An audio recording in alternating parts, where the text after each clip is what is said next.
What's the meaning of base jumping?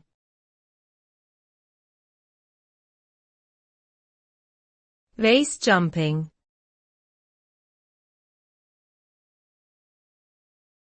Base jumping.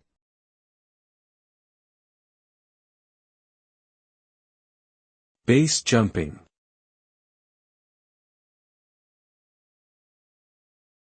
Base jumping.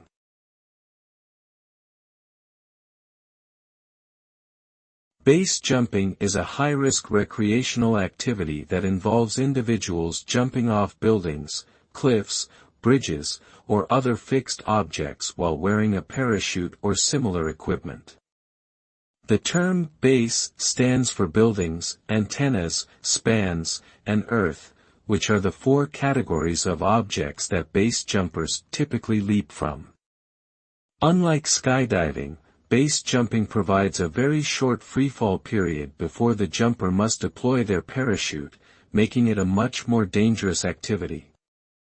Base jumping requires a high level of skill, experience, and physical fitness, as well as a strong understanding of safety procedures and equipment.